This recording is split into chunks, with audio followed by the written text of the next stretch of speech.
Hi guys, welcome back to the channel. Long time no video, well, a couple of weeks. I've got an unboxing to do. It's rare that I do these.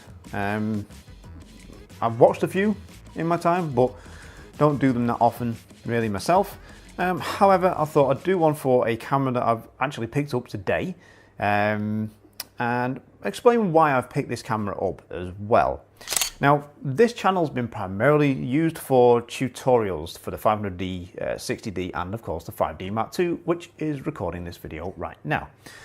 And I'm probably going to keep it, as I've said before, mostly for tutorial videos. So, if anyone would like me to do a tutorial series for this camera, this is the EOS M3 with the 15-45 IS STM kit lens.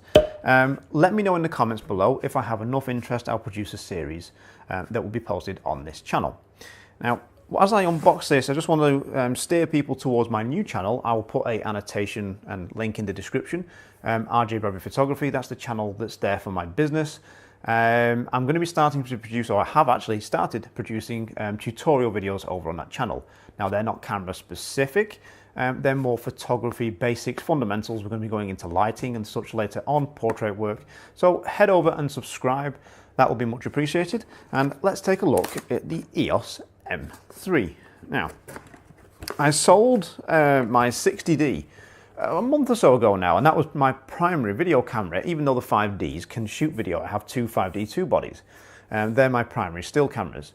And I thought, well, I'll just use the 5D2s for the tutorials. I can use one just to film, one during I'm shooting on the tutorial, that's fine. And I thought, do you know, I'd like a separate body for video, to build up a video kit, and I'd like one that has autofocus in video mode, like the 70D, the 70D, 80D, and the 7D Mark II. And this is where this comes in, at a slightly lower price point. Now, I've picked this up today because I got some money at Christmas, yay, otherwise I wouldn't have picked it up right now. And hopefully this will fit the bill to produce tutorial videos. I've got some content I want to produce over the next couple of years regarding instructional videos as well. So this will help for doing walking, talking segments, and hopefully it will track well, we shall see. So we get the power cable as we go into the box, and I stop waffling. You get the charger. Now the charger is a LC-E17E with the battery pack LP-E17.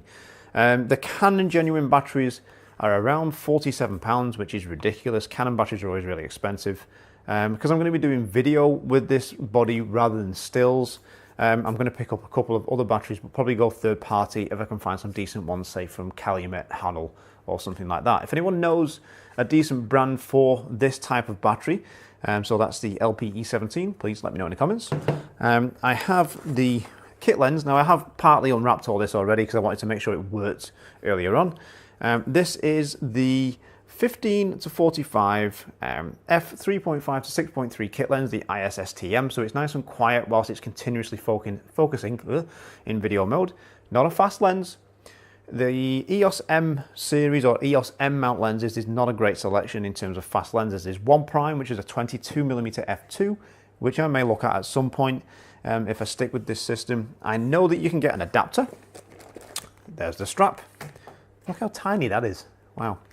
You can get an adapter to mount your EF lenses on, but that thing's £90. And the autofocus suffers, so I'm not even going to bother. I'll stick with the native lenses. That's all wrapping, and we have the camera body itself. The reason why, look how tiny that is. The reason why I went for this, it's wider than the 18-55. Bear in mind this is an APS-C crop sensor. So it's a 1.6 times crop for Canon. I wanted something that's a little wider than the 18-55 kit, and not too wide like I feel the 11-22 may be of the EOS M mount lenses. I've not tried it, and we'll see. So I think this is middle ground, plus it's a kit, cheaper on purchase. That's great. By the way, if you're interested in looking at picking up a Canon camera or lens at the moment, they are doing some rebates. I'm not promoting this for Canon per se. I'm not paid to say it. This just is how I've invested in this camera. £50 off cashback, which is handy. So they've got a couple of bodies and lenses out there that have that offer, so it's worth looking at. and that's the lens there. Now, the camera body itself, it's tiny. If you look on my Instagram page, you'll see a picture of one of my 5D2s with battery grip next to this, and it's like little and large. Hilarious. So, this essentially is my 60D replacement. Ironically, given the size of this, it's higher resolution than the 5D2. 24.2, 21 megapixels. Megapixels doesn't really matter, but it just shows things progress in terms of how technology improves. It has a good solid feel in the hand. I believe the earlier generation bodies of the EOS-Ms were very flat, so the grips weren't very deep. You can't get any kind of a battery grip attachment for this because the whole thing about it is being portable and small. You can get, that fits on top of the hot shoe there, it's got some special little connectors at the back that we can't see there, you're not going to be able to see them, a EVF which slots on there which you can articulate. Now it looks handy, not going to bother with it myself because this is primarily for video, so we'll be using the screen mostly, but it's expensive at £200, and at that point, once you've got this kit, added the EVF, if you're not fussed about the size matter, you might as well buy a used 70D. There we go.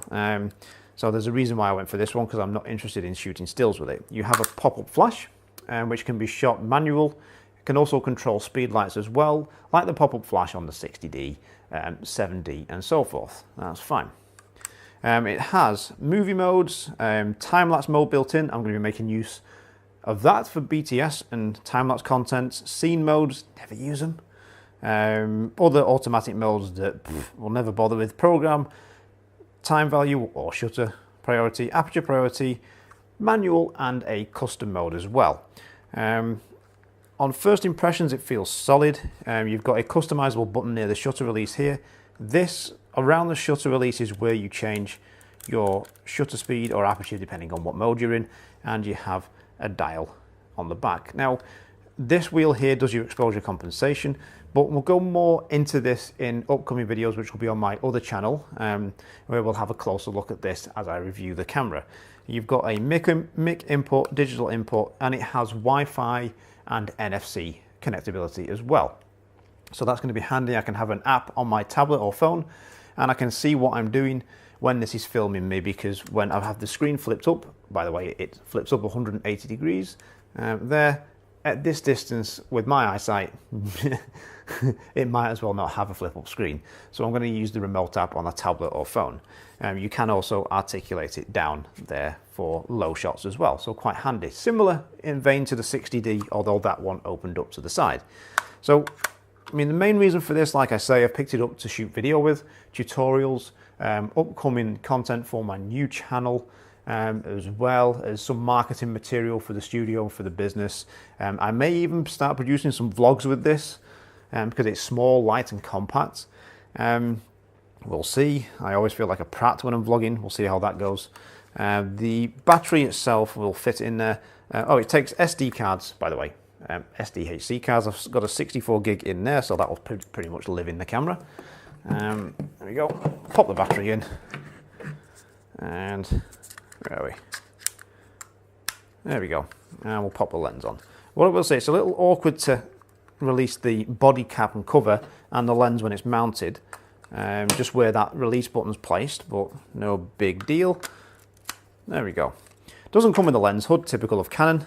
One nice feature actually that it does have is a lock, so the lens stays compact when you're about to put it in the bag.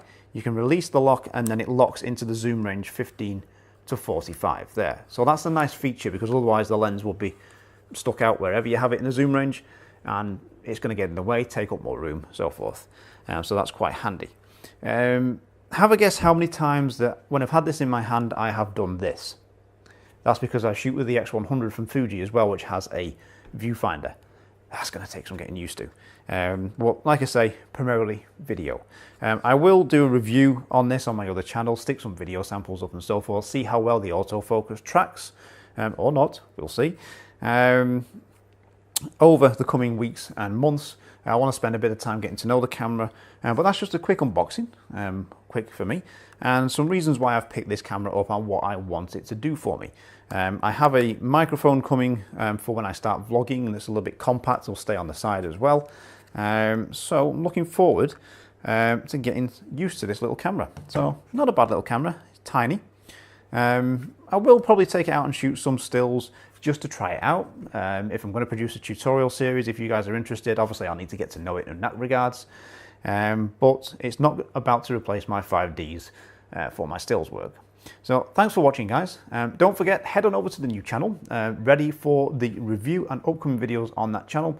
Let me know again in the comments if you want a tutorial series on the EOS M3, and don't forget to like, share and subscribe, and I will see you guys in the next video.